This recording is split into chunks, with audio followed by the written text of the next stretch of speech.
Jesus ressuscitou.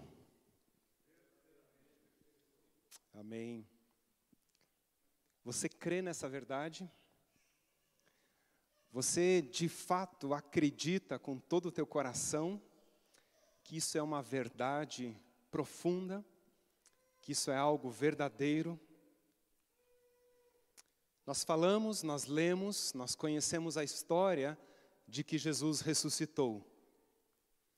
Mas eu tenho essa convicção no meu coração, eu tenho essa certeza. Eu tive uma experiência que vários de vocês provavelmente souberam na época que aconteceu. Em 2016, minha esposa, eu, mais 2 casais de amigos, entre eles o Jefferson e a Larissa, nós fomos para os Estados Unidos, fizemos uma viagem por 2 semanas e foi uma viagem muito especial. Tivemos um tempo muito precioso juntos, tempo de conversa, de oração, de compartilhamento. E quando nós voltamos ao Brasil, 1 ou 2 semanas depois, o Jefferson faleceu num acidente aéreo lá em Manaus. Ele tinha um negócio lá e ele faleceu nesse acidente aéreo. E aquilo mexeu profundamente conosco, com todos nós. Nós, de fato, não entendíamos o que estava acontecendo. Mas muita gente ao redor do mundo, na verdade, começou a orar naqueles dias pela vida do Jefferson, pela família, pelo que tinha acontecido. E quando Jefferson voltou a Curitiba, quando ele chegou aqui, o corpo chegou em Curitiba, numa noite específica, nós oramos pela ressurreição dele.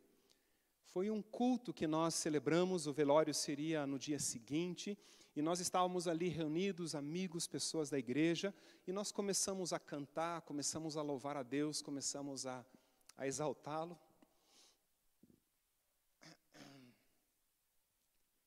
E nós oramos pela ressurreição dele. E foi algo muito precioso. E nós realmente acreditávamos que algo poderia acontecer ali. E eu creio que Deus estava presente no nosso meio, e Ele não ressuscitou. Jefferson foi sepultado em 2016, mas naquela noite, naquele momento, nós tínhamos uma certeza muito profunda no coração de que Deus era poderoso para fazer aquilo. Ele poderia, se Ele quisesse, se Deus de alguma forma tocasse nele, Ele poderia. Eu chamo isso de fé de ressurreição. Eu posso dizer a vocês que aquela noite, aquele momento de clamor, de intercessão pela vida dele, colocou a minha fé num outro patamar. A experiência, ela foi muito profunda. É como se eu saísse de lá e tivesse a convicção, a certeza de que absolutamente tudo pode acontecer. Se Deus quiser, na soberania dele, com o poder dele, ele é poderoso para fazer qualquer coisa.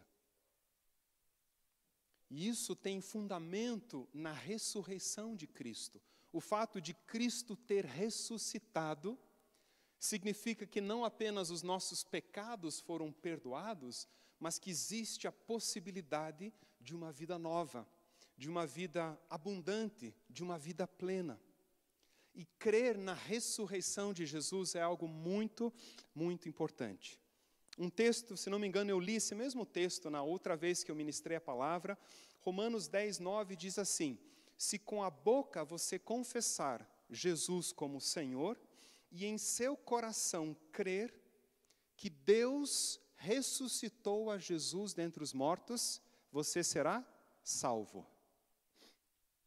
Olha a importância da ressurreição. Você crê que Deus de fato ressuscitou a Jesus Cristo. Então não basta apenas a morte, que nós também celebramos e adoramos a Deus pela morte dele, mas a morte é parte desse processo, por isso a nossa cruz, ela não tem o corpo de Cristo, porque nós cremos na ressurreição, existe uma ênfase na ressurreição, então a cruz está vazia, porque a ressurreição, ela completou essa obra. E é interessante pensarmos que crer na morte de Jesus é mais fácil.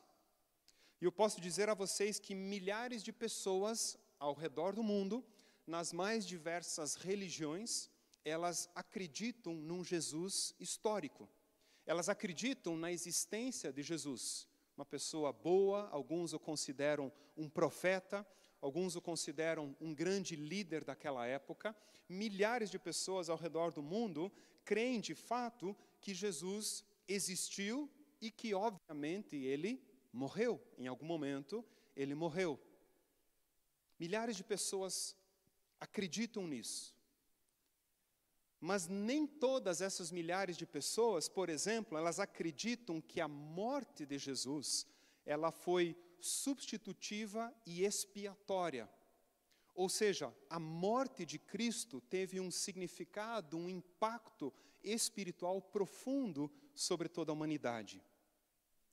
Com a morte de Cristo, e nós lemos isso no profeta Isaías, ele levou sobre si as nossas enfermidades, transgressões. Deixa eu ler o texto de Isaías 53, 4 e 5, falando a respeito da obra de Cristo. Diz assim: certamente ele, Jesus, tomou sobre si as nossas enfermidades e as nossas dores levou sobre si. E nós o considerávamos como aflito, ferido de Deus e oprimido. Mas ele foi traspassado por causa das nossas transgressões e esmagado por causa das nossas iniquidades. O castigo que nos trouxe a paz estava sobre ele, e pelas suas feridas fomos sarados. Ou seja, ele foi traspassado por causa das nossas transgressões, por causa das nossas iniquidades. Então, a morte dele, nós cremos que ela foi substitutiva, ou seja, ele morreu em nosso lugar. Ele pagou um preço que nós deveríamos pagar, como consequência, como resultado do pecado, da queda da nossa natureza pecaminosa com a qual nós nascemos. Então, nós cremos não somente num Jesus histórico, que existiu numa época específica, mas que a morte dele, ela foi substitutiva, ela foi expiatória. E é importante nós acreditarmos nisso, porque o sangue de Cristo derramado, ele cobre, ele tira o pecado. O Cordeiro de Deus, João Batista vê Jesus e diz: vejam, é o Cordeiro de Deus que tira o pecado do mundo. Ou seja, Jesus ele veio resolver o problema do pecado. Ele resolveu o problema da humanidade. Então nós cremos nisso. Nós cremos não somente na morte, mas que a morte dele tinha um impacto, tinha um significado profundo. E fé é isso. Fé tem a ver com convicção. Então é algo que eu creio e é algo que somente o Espírito coloca dentro de nós, não é verdade? Como é que nós explicamos a nossa fé? Como é que nós explicamos a certeza que nós temos? É algo que o Espírito Santo de Deus, ele opera dentro de nós. E a Bíblia diz, Jesus vai dizer isso, que nós somos nascidos do Espírito, o vento sopra onde quer, nós não sabemos de onde vem, nem para onde vai, assim são os nascidos do Espírito. Então a fé, ela é algo que o Espírito Santo gera, promove dentro de nós. E crer na ressurreição é fundamental, tanto para a sua salvação, quanto para a vida eterna, quanto para a vida pós-decisão que você toma. E nós terminamos cantando, porque ele vive, eu posso crer no amanhã. Por causa da ressurreição dele, por causa da vida dele, nós temos uma nova vida. Você acredita de fato na ressurreição? Interessante, quando Maria Madalena e outra Maria foram no domingo de manhã ver o sepulcro, um anjo havia descido do céu, removeu a pedra, e o anjo estava ali sentado, os guardas estavam desmaiados ali ao redor, e quando elas chegam, o anjo diz que Jesus não está ali, que a tumba está vazia, e elas voltam para anunciar isso para os discípulos. No meio do caminho, elas encontram o Senhor Jesus, que saúda elas, que conversa com elas, e pede para que elas avisem os discípulos para que se eles se encontrem, se não me engano, na Galileia. Mas olha só que interessante, os soldados, em algum momento, eles vão lá para os sacerdotes, os principais sacerdotes, e contam aos sacerdotes o que aconteceu. E o que acontece? O texto está em Mateus capítulo 28. Os sacerdotes, eles pagam uma enorme quantia de dinheiro para que os soldados espalhassem fake news, uma história diferente do que de fato tinha acontecido. Eles eram para contar que de noite os discípulos de Jesus vieram, roubaram o corpo de Cristo e por isso ele não estava mais lá. E essa versão da história, ela se promoveu durante aquele tempo, naquela época, nos dias de Jesus. Então muitos acharam que era uma história falsa, muitos ficaram na dúvida, será que ele de fato ressuscitou? E somente por meio da fé, e claro, Jesus apareceu a diversas pessoas, muitos testemunharam, foram testemunhas oculares da ressurreição de Jesus, mas muitos que não viram, duvidaram. Será que aconteceu mesmo? Será que é verdade que Jesus ressuscitou, que Ele está vivo? E eu creio que é fundamental para as nossas vidas crer na ressurreição. Ter essa convicção no coração. Por quê? Porque se você crê de fato que Jesus foi ressuscitado dentre os mortos, você não apenas será salvo, mas você poderá desfrutar da vida que o Senhor Jesus veio para trazer. Em João 10:10, um texto que todos nós conhecemos, Jesus disse, eu vim para que vocês tenham o quê? Vida, e vida em abundância, não em ambulância, vida em abundância, vida plena. Essa é a vida que o Senhor Jesus veio para trazer, para dar a mim e a você. Mas será que nós estamos desfrutando dessa vida em abundância?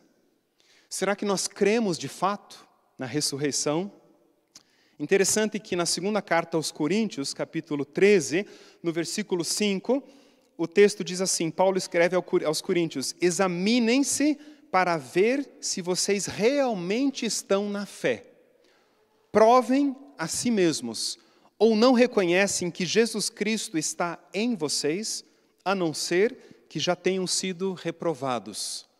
Paulo escreve e encoraja os coríntios a dizer, examinem a fé de vocês, examinem o coração de vocês, vocês de fato creem, vocês de fato acreditam que Jesus tanto morreu, foi sepultado, como Ele também ressuscitou? Eu gosto muito de falar sobre o que eu chamo de evangelho da identificação. Em Romanos capítulo 6, nós vamos encontrar um texto que vai trazer essa ideia da nossa identificação. A identificação com Cristo é muito simples. E a Bíblia diz que se nós morremos juntamente com Cristo, não é verdade? Nós fomos sepultados com Ele e nós ressuscitamos juntamente com Cristo para uma nova vida, para andarmos em novidade de vida. Eu chamo disso de identificação. Assim como Cristo, de fato, morreu, foi sepultado e ressuscitou, por meio da nossa fé em Cristo, nós também morremos com Ele para a nossa velha natureza, a natureza de pecado, e ressuscitamos pela fé em Cristo para uma vida nova. Essa é a identificação do Evangelho, isso é simbolizado pelo batismo, e no texto de Romanos 6, Paulo fala sobre isso. Quando nós mergulhamos na água, nós estamos simbolicamente dizendo que nós morremos para a nossa natureza de pecado, e quando nós saímos da água, nós estamos simbolicamente dizendo, representando, que nós ressuscitamos juntamente com Cristo para uma vida nova. E essa vida nova, eu creio que é o desejo de Deus que você e eu vivamos dia após dia.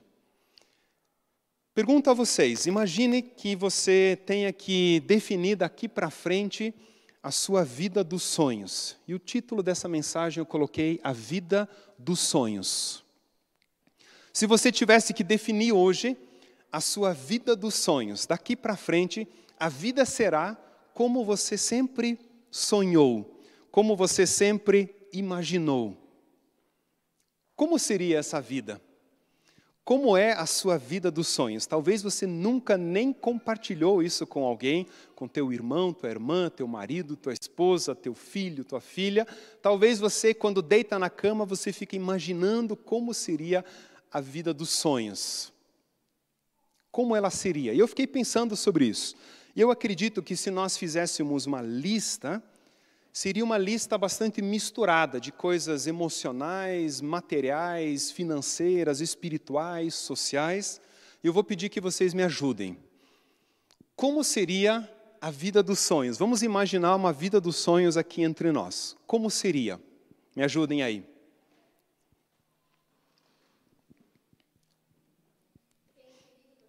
Sem perigos, uma questão social, né? Sem violência, talvez, sem corrupção. Legal. O que mais? Paz, muito importante. Quando eu comecei a fazer a primeira palavra, eu coloquei paz.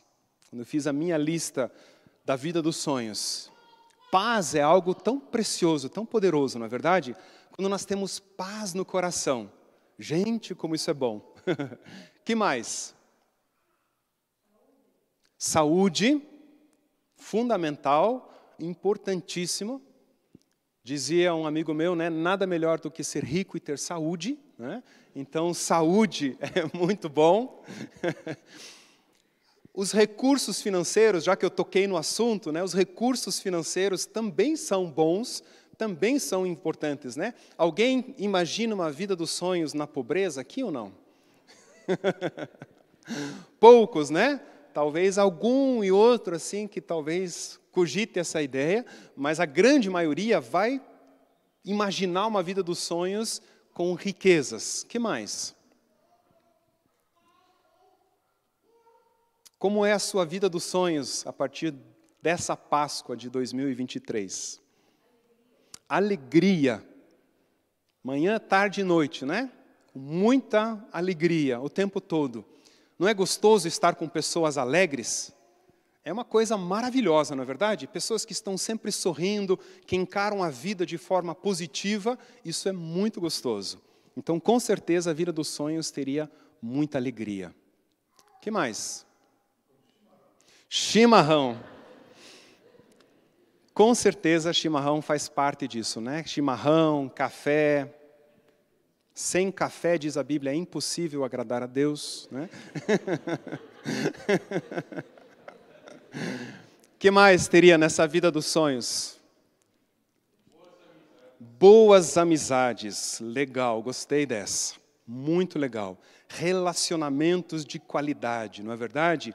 É tão gostoso você viver e se relacionar com pessoas onde existe essa amizade, onde existe essa cumplicidade, essa transparência.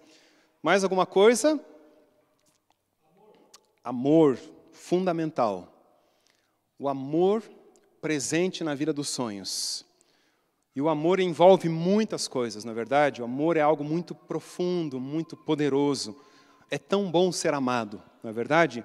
Nós gostamos de ser amados e gostamos de amar também. E com certeza nessa vida dos sonhos nós teríamos o amor. Eu fui refletindo, pensando em coisas muito semelhantes ao que vocês pensaram. E fui um pouquinho mais além, um pouquinho mais profundo do que isso, tentando entender o que seria fundamental. E eu creio que a vida de ressurreição, essa vida que o Senhor Jesus planejou, pensou para mim e para você, tem a ver com aquilo que nós compartilhamos.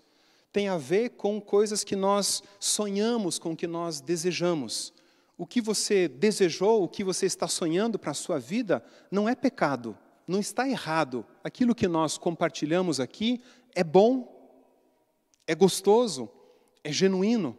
É claro que o Senhor Jesus, na palavra, nos ensina que a gente precisa cuidar bem onde está o nosso coração, falando, por exemplo, das riquezas, dos tesouros, que não devem estar nas coisas dessa terra, mas nos tesouros eternos, celestiais.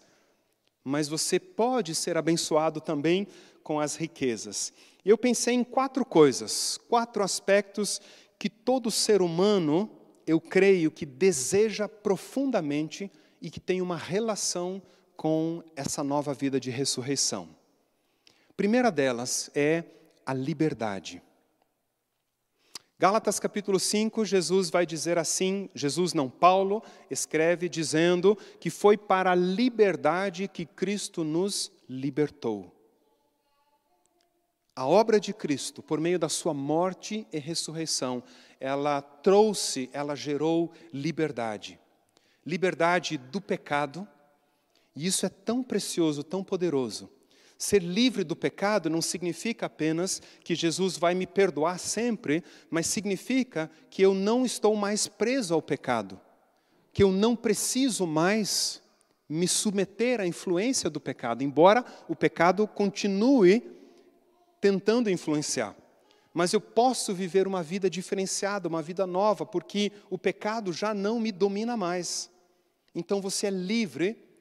E você não precisa mais falar meias verdades, você não precisa mais manipular, você não precisa mais mentir, você não precisa mais fazer de conta. Por quê? Porque você está livre do pecado. E você pode tomar a decisão de andar na verdade, dia após dia. É uma escolha constante que nós fazemos.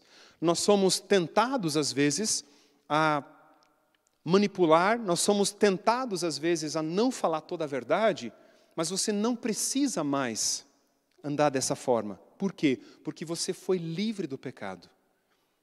Aos Romanos, capítulo 8, versículo 1, Paulo escreve, já não há mais condenação para os que estão em Cristo Jesus. Então você é livre. Não existe condenação sobre a tua vida. Existe sim a consequência dos nossos erros. Quando nós falhamos, quando nós erramos, nós sofremos as consequências, não é verdade? Aquilo que nós semeamos, nós colhemos. Então, às vezes, nós colhemos resultados negativos, mas não há mais condenação sobre nós. Você já foi perdoado, você já foi lavado, você já está limpo e puro. Então, a vida de ressurreição é uma vida de liberdade. Em segundo lugar, a vida de ressurreição é uma vida de propósito, onde você descobre que a tua existência não é apenas para nascer, crescer, casar, ter filhos, ser bem-sucedido financeiramente e morrer. Existe algo muito além disso. João 17,4, eu gosto muito, e geralmente eu menciono essa palavra, onde Jesus ele ora ao Pai e ele diz assim, eu te glorifiquei na terra, completando a missão que me deste para fazer. Olha só, o próprio Senhor Jesus, ele está dizendo ao Pai, eu te glorifiquei na terra, completando a obra que me deste para fazer.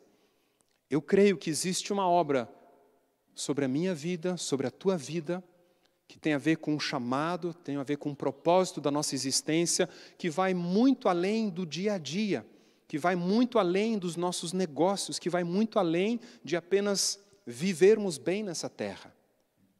Há um propósito do reino de Deus ser estabelecido, há um propósito de sermos sal da terra, luz do mundo.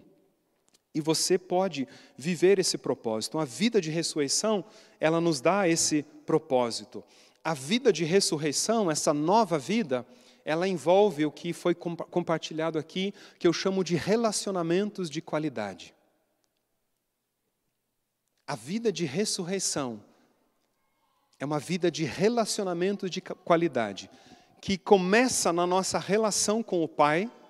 Então, o próprio Senhor Jesus ele vai dizer, ame o Senhor, o teu Deus, de todo o teu coração, de toda a tua alma, de todo o teu entendimento. Então, isso é um relacionamento de qualidade, não é verdade? Com toda a tua alma, com toda a tua força, com todo o teu entendimento.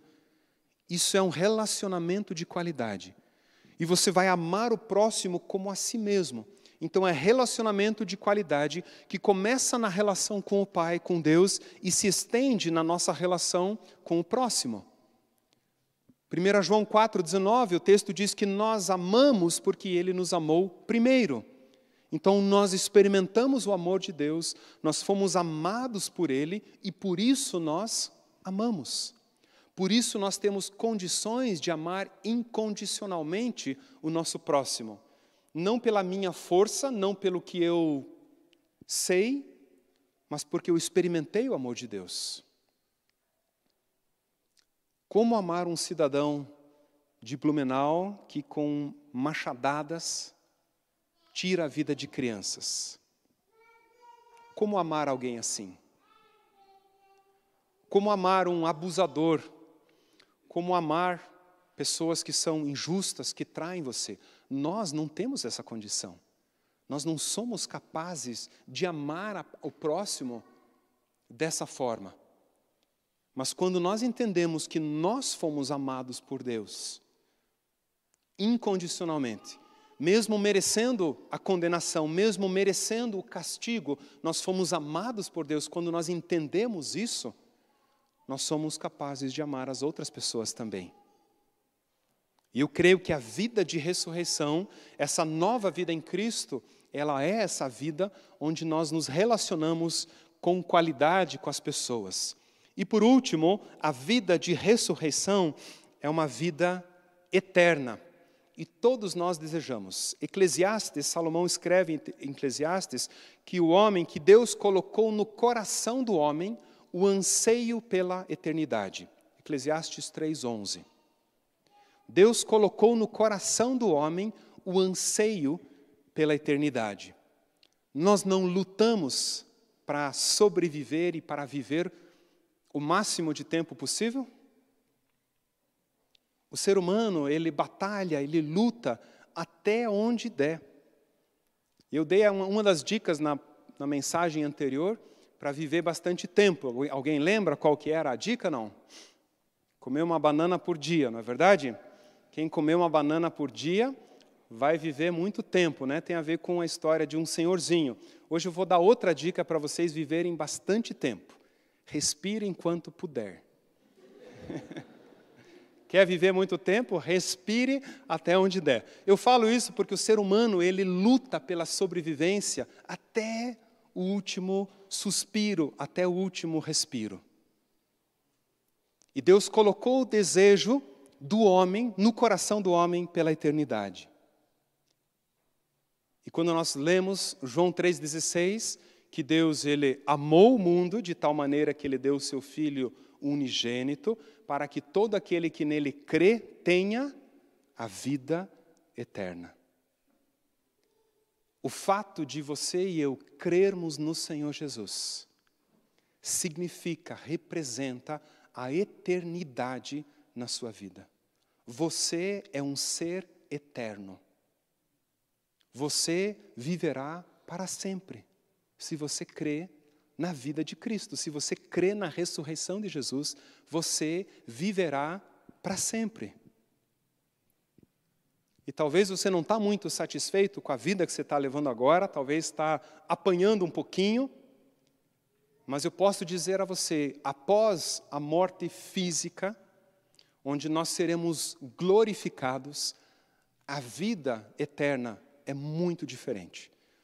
Nós temos uma ideia muito pequena do que vem depois, do que será a vida eterna.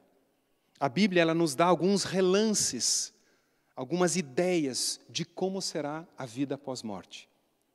Mas eu tenho convicção no meu coração que será uma vida extraordinária, uma vida de glória em glória.